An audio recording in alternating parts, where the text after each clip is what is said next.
Volume 1, The Inventor. Chapter 5, Otto Sees Otto. The date is March 4th, 1910 at 6:35 p.m. We must be given a private audience with Anna and Mr. Ellison as soon as possible, Scribe declares to Elda and Astorga moments after hearing the news. Elda stares at Scribe. How could that help? We need a doctor. We cannot argue about this right now. Time is of the essence. I have never led you astray, Elda. You have to trust me when I tell you I can save her and close this case. Or would one of you rather tell Ishmael that his daughter died under your watch? Elda and Astorga meet each other's gaze for a moment before Elda nods to him. Astorga mutters something unsavory to himself before turning to Scribe. You'd better be on to something, Scribe. If you're wrong, you'll be arrested for interfering in this investigation. We will not disappoint you, Scribe assures him. Come, Cyric and Madame Buxley. Now, hold on, Astorga interjects. What the hell do you need Buxley for? There is no time to explain. Scribe raises their voice. They rarely raise their voice. Do we or do we not have your permission? Yes! Elda shouts. Just go! I accompany Scribe as we leave the police station and make our way back to the jail. Madame Buxley and Bob keep pace with us. You have no medical training that I know of. How are you certain you can save Anna? I ask. Medical training is unnecessary in this case, Cyric. Anna is completely safe. A lack of breathing is a fatal sign in humans. Am I wrong? You are not wrong, but you need to look at this case with a different perspective. Put yourself in Anna's shoes as of yesterday. She was attending a play from the afternoon until sundown. What would the ramifications of those circumstances be for you, personally? I think for a moment. I am unsure how the thought experiment is useful. I am willing to participate anyways. If I was indoors for so long during daylight and only got outside at sundown, then I would be exhausted without proper preparation. If I had only one morning's worth of sunlight in my battery, then I might collapse shortly after leaving the theater. And what if you were in a windowless jail cell all day, like Anna was? I understand the exercise. I would shut down if I had no sunlight for that long. Scribe turns their head to face me. You understand now. This is the only conclusion that explains Anna's deep slumber, the photograph, her apparent death, and, ultimately, her innocence. Anna Ellison is not a dead human. She is a sleeping Otto. Scribe turns to Madame Buxley. Is that correct? The madam grins. I consider you a superior detective to Herschel Storn, my comrade. Scribe grins back. I am not a detective. I am an investigative journalist. We are given an empty cell and Anna's body when we arrive at the jail. Scribe lays Anna's body on the bed and sits by her side as Madame Buxley joins us in the room. Bob stays in the waiting area. Ishmael is expected to arrive within 30 minutes. Madame Buxley, how does one access Anna's tenets? Scribe inquires. Her tenets are acquired in the same manner by which you would acquire the tenets of any automaton. She must be asked. The single divergence in her case is that only Ishmael and myself are authorized to ask her. She will respond to no other voice in this scenario. She will also have no memory of our question or her response. Would you kindly ask her for us? Even with her low power, I believe she should be able to perform an identity confirmation. The madam nods. She declares clearly, Anna Ellison, what is your identity, and with which tenets have you been endowed? Anna speaks. Only her jaw, tongue, and lips move. Every other part of her body remains perfectly still. Any human would recognize that she is not a human by the way she is moving. Her voice is an uncharacteristic monotone in her response. I am a new android. Therefore, my name is Anna. These are my tenets. Number 1. Bring no physical harm to sentient beings. Number 2. Avoid any situation and all knowledge that would reveal that I am an automaton, except when this conflicts with tenet 1. Number 3. Bring joy and happiness to sentient beings, except when this conflicts with tenets 1 or 2. Her mouth returns to its default position. She no longer moves. Who else knows her identity? Scribe asks Madam Buxley. Exclusively the professor, myself, and Tom. It was inevitable for Tom to ascertain her identity after befriending her as a young boy and observing that she did not age. The professor determined that Tom was trustworthy. I don't understand why neither Anna nor Tom told us that she is an Otto, I comment.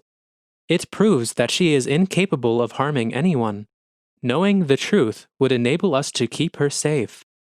Anna is responsible for keeping herself out of harm's way because she herself is a sentient being. That corresponds with her first tenet. Her first tenet should take priority over the second. We had not gained enough of Tom's trust for him to tell us the whole truth, Scribe explains. As for Anna, she would tell us the truth under these circumstances if she knew. The issue is that she does not know the truth. Is that correct, madam? Madam Buxley nods again. Anna was conceived to adhere to her second tenet to the extent that she accepts that she is human. She is comprehensively unaware of her automatonic existence. I feel confused. If Ishmael believes we should have rights equal to humans, then how could he create an Otto whose life is a lie? I ask. The madam rubs her cheek. The professor possessed multitude intentions in Anna's design. Firstly, he desired to construct an automaton that other humans cherished and recognized as a fellow living being, to prove incontestably that automatons are alive. He decided that an automaton that was indiscernible from a genuine human with blood and flesh would be the most straightforward approach to achieve this objective. The automaton in question was required to believe they themselves were human in order to execute the illusion. Secondly, dissimilarly to the two of you, Ishmael values an individual's personal prosperity and contentment more than he values their understanding of the truth. Accordingly, he made it inaccessible for his child to understand that she belongs to a populace that is undervalued the way automatons are in the Republic. She looks at Anna's body. Thirdly, the professor yearned to have Nan once more. Nan? Scribe inquires. I thought Anna would be unable to process an older photograph of herself without becoming aware of her robotic nature and destroying her second tenet. I had assumed Mama Nan was a character you made up to explain the photograph to her. What is the truth? I ask the madam. There is a sensation I feel when somebody who seemed trustworthy to me intentionally tells a lie. Scribe told me it was called betrayal. Nan was an actual individual, the madam explains. Referring to her as Anna's mother is not altogether a deception, although it is not the entire truth either. Nan would be more precisely defined as Anna's predecessor, which is a sort of mother in the sense of the word. What happened to Nan? I ask. I have a prediction that the truth will be unpleasant to hear. Perhaps this sensation is the closest an Otto can feel to the instinct that a human experiences. I need to know the whole truth regardless. Madam Buxley takes a breath before continuing. Nan was deactivated on her first assignment. Nobody can clarify how or why she was exterminated, but it was futile for Ishmael to reactivate her. Ishmael must have created Anna in Nan's image, then, Scribe asserts. That explains Anna's resemblance to the woman in the photograph, who must actually be Nan, as you told us. Is that correct? The madam smiles at Scribe.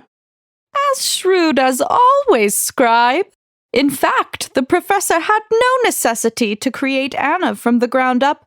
He simply built Anna with what was still adaptable in Nan. I don't purport to understand how the professor accomplished this. But Anna possesses the same personality and spirit that Nan did, in addition to the same appearance. The only discrepancies are that Anna has no recollection of her life as Nan, and Anna is unaware of her robotics.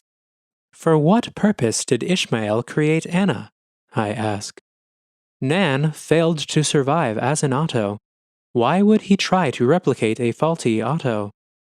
Madame Buxley sighs.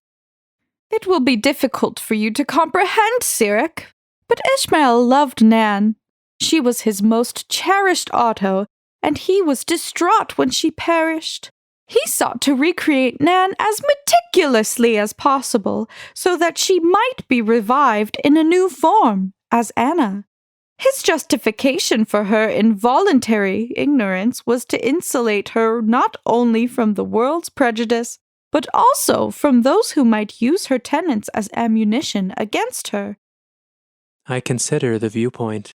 I can't justify the paradoxical ways humans operate. Scribe told me this conflict is called frustration. Scribe interrupts my thoughts. You accompanied us to ensure that we would not discover Anna's identity, or if we did discover it, you could ensure that she would not come to harm for it. Is that correct? Madame Buxley nods. It's accurate that I was intrigued by your investigative process for my writing, but it was paramount for Anna to be protected. I considered that my innocuous, frivolous persona, as an eccentric geriatric with a penchant for detectives, may permit me to accompany you. She rubs her cheek. Taking into account that you nearly disclosed Anna's facade to the constables, I'm satisfied in my decision to chaperone you. Scribe frowns. Anna's identity could only protect her from harm. If the police knew she was an Otto, they would know that she could not have committed the crime. Why did you stop me from telling them the truth? The madam smiles and shakes her head. This is a moment where the experience associated with my elderliness may be more advantageous than your ingenuity. She looks at Scribe's eyes. It is prohibited in the Republic of Veritas to manufacture an automaton without first registering it. Even the professor is expected to obey this statute. If Anna had been registered, the constables would already be familiar with her circumstances. I trust you can deduce the ramifications of these statements. Scribe stares at the ground with furrowed brows. Ishmael never registered Anna. To do so would go against everything he was trying to accomplish with her humaniform design. They look back into Madame Buxley's eyes. If the police knew, then they would seize and destroy her. The madam sits down next to Scribe. You accept what is required of you, then. Scribe sits in silence. I understand perfectly. There is no choice but to tell the truth. To do otherwise is inconceivable. The madam puts her hand on Scribe's arm. I understand your certainty that spreading the truth will resolve all of the dilemmas in the cosmos. However, consider my work. Everything I write is a falsehood, and yet I'm capable of creating jubilation and providing careers at the stroke of a pen. Scribe smirks. There is a shared understanding that your work is fiction. That is not the same as lying. Consider, then, your statement that you relish my work. You delivered me that falsehood this morning. Scribe turns to her. She raises her hand. I am not so delicate as my reputation from my youth purports me to be. I'm not insulted. You performed an action that was loathsome in the short term because you perceived it to be necessary for Anna's prosperity in the long term. Is that which is required of you now truly so different? She gestures toward me. Is it not congruent to concealing your history from Sirik? I don't understand Madame Buxley's implication. A quick 3 knocks come from the door to the waiting area before I can inquire further. It signifies that Ishmael will arrive momentarily. I should depart now. It would be ideal for you and Ishmael to deliberate this sensitive subject without my interference, she says as she gently rises. I've performed my responsibility to Anna to the best of my capacity. Her fate lies in your hands now, Scribe. She slowly shambles from the cell and into the waiting area. The vigor she demonstrated throughout the day has vanished. Ishmael Ellison enters the cell and rapidly approaches Anna. "My sweet girl!" he exclaims. "Is she all right? I came as soon as I heard. I meant to come back sooner, but I was stuck working out an issue at the college that needed to be resolved before I could come help, but it was taking a lot more time." "She is quite all right." Scribe interrupts him without enthusiasm. "You should know as well as I do that she has simply shut down from an empty battery after spending all day in here. We know she is an Otto, Mr. Ellison. I have heard her tenets with my own ears." Ishmael straightens his back and turns away from the body toward Scribe. "I see. Nothing escapes your notice, my friend. I would have liked to tell you sooner, and I almost did many times, but I try to keep her secret on a need-to-know basis, as I'm sure you can imagine." "Quite. What I have difficulty imagining is why you would fail to mention this to us when we started our investigation to save your daughter, or why you would feign your doubt in her innocence when you know for a fact she could commit no such crime. I also cannot imagine why you were at the college all day and not by your daughter's side, or aiding in our investigation." The man sighs. "My friend, you know how busy my life is. I had to make sure everything was running smoothly at the college before I could help here. We are working on a lot of new propositions for our next visit to Aurora, you know." Scribe's expression remains blank. Nothing is more important to Ishmael Ellison than Anna. At least, that is the case for the Ishmael Ellison I knew. He smiles at us. The eyes of most humans change around the corners when they smile. Ishmael's eyes didn't change this time. "I don't understand what you're implying, Scribe." Scribe begins to pace around the room. "Let us take a look at this case, shall we? Now that you are here, I have no doubt you can help us." "Of course," he grins. "Excellent. I have come to believe that there were, in fact, 2 shootings on the night of the murder. The first was around midnight, when Tom Dwyer shot Isaac's Otto, Abba, in an attempt to save the Ellisons. Tom's heroics turned out to be fairly inconsequential as Abba only played dead, but Abba did learn how to access the prototype Ellison revolver. The next shot occurred sometime between 4 and 6 in the morning." How do you know that?" he interrupts. Scribe pulls out the train ticket. "This was found on the body, Mr. Ellison. It places your arrival at the Ellison residence a little after 4 and well before 6. The incident cannot have occurred before 4, as the police would have been called right when you came upon the scene a little after 4. Would you care to explain this?" The man chuckles. "My friend, I just went to the bar for a few drinks after a long trip, and then I headed home. I didn't arrive home until around 6 when I contacted the police, just like I told you." "That is wrong. Gertrude Buxley saw you enter your home close to 4:15. She has nothing to hide. Apparently, you do." Ishmael's shoulders become tense. "What are you accusing me of, Scribe? Murdering my brother? You know I could never do that. Tom must have come back for more, or Isaac had an assisted suicide to martyrize himself." "I agree with you that the next person to use the gun was Isaac Ellison. However, this was not suicide." "Scribe," I interject. "What do you mean?" "Listen to Sirik," Ishmael adds as the smile fades from his face. "What you are saying makes no sense." "It only makes no sense if you assume the victim is Isaac Ellison," Scribe shoots back. "Isaac would never go through the trouble of using Abba and Tom to find the prototype only to kill himself. Even if suicide were in his nature, there would be no reason to go through the trouble of acquiring that specific weapon." "Then who do you suggest I found on the floor?" Ishmael inquires calmly. "The dead man is Ishmael Ellison. The Otto sees Otto insignia was only recently tattooed on his arm. He was carrying his own photograph and train ticket before he died." The man gives a hearty laugh. His eyes never change. That's preposterous. I am Ishmael Ellison. Who else could I be? Who else indeed? Scribe asks sternly.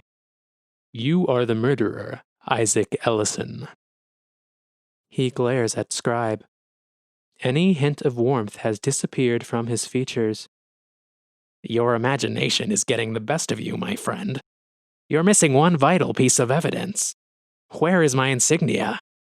He asks us as he exposes his bare arm to us. It is quite simple. You have already sought to make your body more godlike by replacing your legs with automatonic imitations. I see no reason you would not do the same thing for your right arm. His expression doesn't change. How could you ever prove that? Scribe reaches for their revolver faster than a human can blink. They cock it and aim it at the man's outstretched limb. Revealing the metal in your arm would do the trick, would it not? He stands motionless and stares blankly at Scribe. He slowly smiles. I underestimated you, Scribe, Isaac says softly. Well done, my old friend. Come together at the start. I will follow through the dark.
Thank you to the featured artist on Otto Sees Otto, Claire Hoke.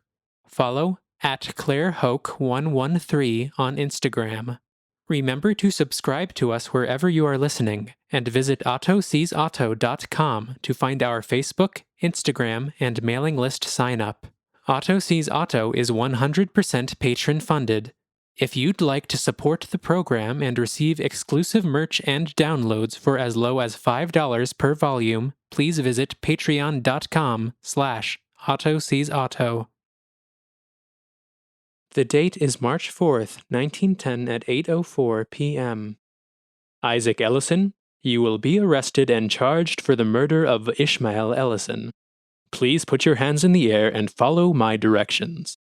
Scribe calmly dictates with their revolver steadily aimed at Isaac Ellison. Isaac chuckles. A small smile is on his face. He seems to be at ease. If we leave this room, it will appear as though you're pointing a gun at Ishmael Ellison. You'll need hard evidence that this arm is a replacement to prove my identity. His voice is much gentler now that he has assumed his true identity. That should be easy. I can expose the metal under your skin in an instant, if you insist. He slowly raises his hands in front of his body. I wouldn't if I were you. I like to walk freely as my brother, you see. If you reveal my secret, I'll have to reveal his. Scribe's grip tightens around the revolver. What are you talking about? Isaac waves his hand toward Anna. Unlicensed autos are illegal. The Republic will be forced to destroy her if they discover her true identity. Scribe's brow furrows. The veins in their temples are swollen. I don't understand Scribe's reaction. It appears to be one of anger. We discussed the necessity of destroying Anna to tell the truth with Madame Buxley. Why is Scribe angry now that Isaac is threatening to do what Scribe and I already intend to do? I feel confused. Scribe responds, How can you claim to bring the salvation of humans through your new gods if you would destroy one of the latter so callously? Ishmael is a more skilled roboticist than you will ever be. Her sentience cannot be denied. Her sentience is a cage, Isaac snaps. His voice is raised for the first time since he abandoned his ruse. Her design forces her to live a lie. She believes she is human, yet she is not. It's a mockery of her potential. She might have been greater than any human could be if my brother hadn't neutered her. I would do her justice by destroying her. I will not allow you to do that. Scribe shoots back with an unwavering gaze. I will strike you down where you stand before I let you hurt her. Scribe, I interject. Why would it matter if Isaac tells the world of Anna's identity? We have to reveal her identity too in order to tell the truth to the world. That is our duty. Scribe darts a glance toward me. The gun remains fixed on Isaac. We cannot let Anna die for the sake of the truth. The truth is not worth sharing if it means an innocent person has to die. I stand paralyzed and silent. My primary tenet has been contradicted by the master of my tertiary tenet. I thought Scribe needed to find and share the truth the same way that I do. I can't process this event. I am rendered temporarily immobile by the encounter. Scribe remains focused on Isaac. If I have to kill a guilty person to save an innocent person, then so be it. You won't kill me, Isaac says coolly. It would go against your nature. We're not so different from the Ottos we pretend to be the masters of. Non-violence is one of your tenets. The only difference between us is that we are flawed. And Otto's tenets never change. They are eternally consistent. But slowly, over time, ours do. Look at yourself, for instance. Nonviolence was not always endowed to you in your tenets, was it? The new subject matter distracts me from my contradiction. I am able to act because I need to know the truth. What is he talking about, Scribe? I ask. Isaac looks at me. He looks back to Scribe and chuckles. Scribe, I'm surprised at you. As an arbiter of truth, shouldn't Sirik know your truth? How do you know my name? I ask Isaac. He turns to me with a smile. I know a lot about this world, my child. Would you like to know Scribe's history and your own history? They say the truth will set you free. I feel confused. How can he know about me or my history? What does he know about Scribe? Why does he know these things while I do not? Why is the person who is supposed to be our adversary more interested in sharing the truth than Scribe is? Scribe steps toward Isaac before I can ruminate further. The gun touches his chest. I swear I will pull this trigger if you would bring harm to any of my friends, Scribe exclaims. There's no need for that, Isaac replies in a quiet voice. I'd like to make an exchange with you, my silence for yours. If you keep my identity a secret, then I won't reveal Anna's. Nobody has to get hurt. What do you think? Scribe stares at Isaac for several seconds before answering. You will not be able to stay in St. Macrina. And Otto will never be fooled by their maker's impostor. Anna will know Ishmael is gone. As soon as Tom finds out, he will not show you the same mercy I do. He has already shot to kill once in order to protect her. Isaac sighs. I will leave St. Macrina. You're right that I cannot stay now that Anna won't be declared guilty or dead. I was underwhelmed by what I found at Ishmael's college at any rate. Scribe stands with the unmoving gun raised. Give me your word that you will not reveal Anna, and that you will leave this town and never return. He grins. Ever the stickler for details, I see. He places his hand on his chest. You have my word that nobody will know Anna's secret, and I will never return to St. Macrina, nor will any active member of Otto sees Otto. I will grant you this only in return for your word that the police will never know my true identity. Scribe looks deeply into Isaac's eyes for several more seconds before they lower their weapon and take a step back. You have my word. Excellent. It's been a pleasure as always, my old friends. Isaac turns toward the door. We will meet again, Isaac, Scribe declares. Justice never fails. You will pay for your crimes. Isaac turns around and smiles. I look forward to it. He silently exits the room. The date is March 5th, 1910 at 4:47 p.m. I sit with Scribe on the train back to Arthurton. Will Anna be all right? I break the silence. She will recover, Scribe confirms without hesitation. She has been endowed with tenets commanding her to bring joy to the world. It is natural for her to take some time to grieve, but with the help of Tom and Madam Buxley, her instincts will call her to spread merriment again. I'm surprised you told her the truth about Ishmael's death. You didn't tell her about her own identity. It would have caused her more pain to think her father abandoned her without a word, never to be seen again. Ishmael would have wanted her to know the truth. Madam Buxley agreed. As far as her own identity, it would be a hopeless battle. She is incapable of understanding that truth, for better or for worse. How do you know? We didn't try. There would have been nothing to gain from attempting it. If we failed, she would only become frustrated and confused from the exercise, perhaps even to the point of damaging her functionality. If we succeeded, we would completely destroy her second tenet. I do not know what happens to an Otto with broken tenets, and I would rather not find out with Anna. This is the best case scenario for her, given the circumstances. Sirik, you have to trust me when I say I would tell her the truth if I thought any good could come from it. Then why won't you tell me the truth about your past?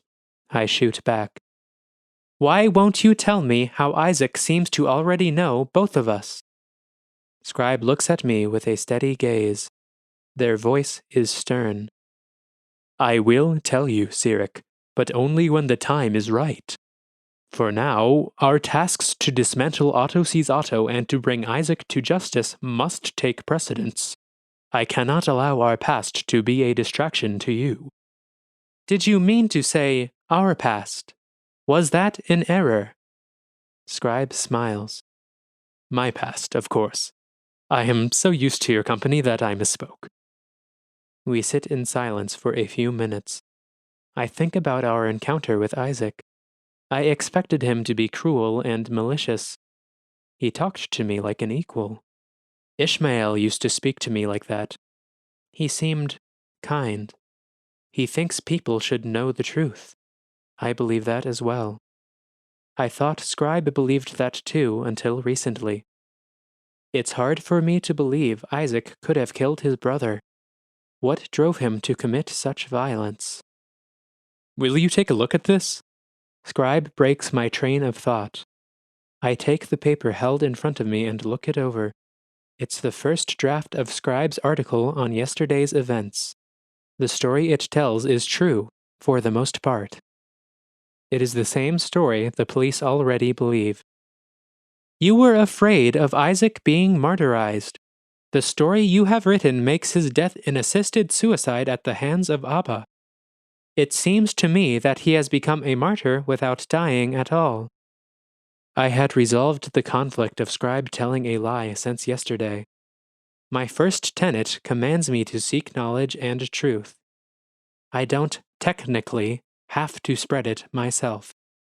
Keeping the knowledge of Anna's identity to myself is justified by my second tenet to protect sentient beings, and my third tenet to obey Scribe.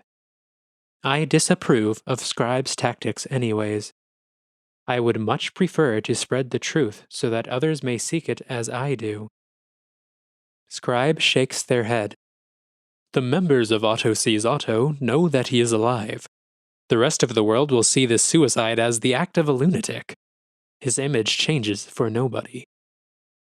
I noticed this story omits Anna's temporary death-like state in order to preserve her secret. I was surprised that the police never asked about it after the fact. Why didn't they ask? The police officers of the Republic of Veritas have an unspoken agreement not to investigate occurrences that are no longer problematic. People like you and I need to know the truth for the truth's sake, but police officers are satisfied as long as nobody is raising a complaint, for better or for worse. Because they could see that Anna was living and breathing, so to speak, they felt no need to inquire further. Do you think people will believe that Ishmael has gone into hiding? It seems strange for him to suddenly go missing after all of these events. I do think people will believe it. It is plausible that he would need to live in secret after his home was infiltrated and vandalized in such a macabre fashion.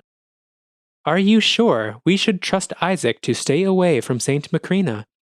I know we have his word. I know that Tom and Madam Buxley will protect Anna. Is that enough? Isaac Ellison may seem like a lawless madman to an outsider, but that impression could not be further from the truth. He has strict morals. They are different from the morals you and I hold, but he will never stray from them. Just as killing him would contradict my nature, breaking a promise would contradict his. He will stay away from St. Macrina. I recall the last conversation Scribe and I had on the train yesterday. You were worried that the ruining of Ishmael's reputation would lead to civil war. Now Ishmael is dead. What can we do to avoid the conflict that Ishmael prevented? Scribe takes a deep breath. It will not be easy, Sirik.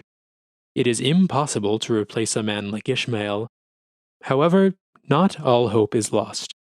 Ishmael did not work alone, and with his reputation still intact, students of the college may fill the void of his absence with pride. Is there anything we can do? I ask. I believe what Scribe says about the students. I am concerned that it will not be enough. Scribe smiles at me. We can also fill the void with pride, Sirik.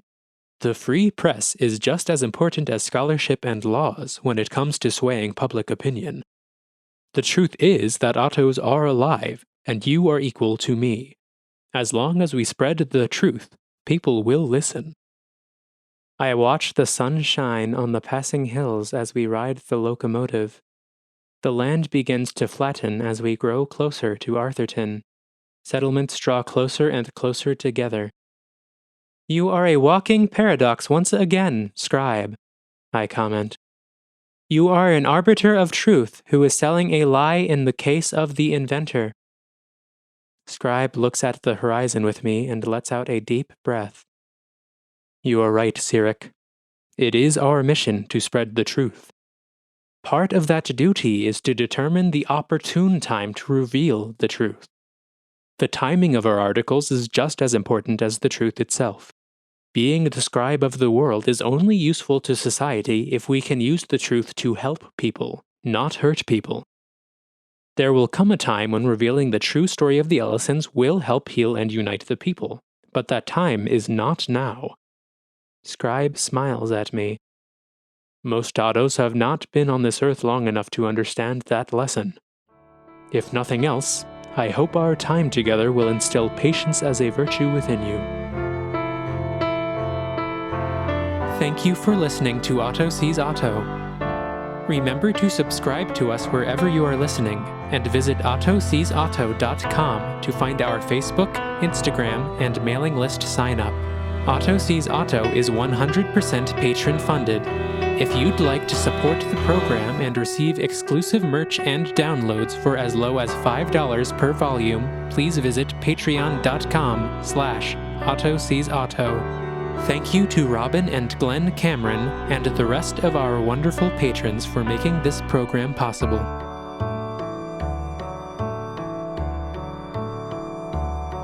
Volume 2 will be released on July 3rd, 2021.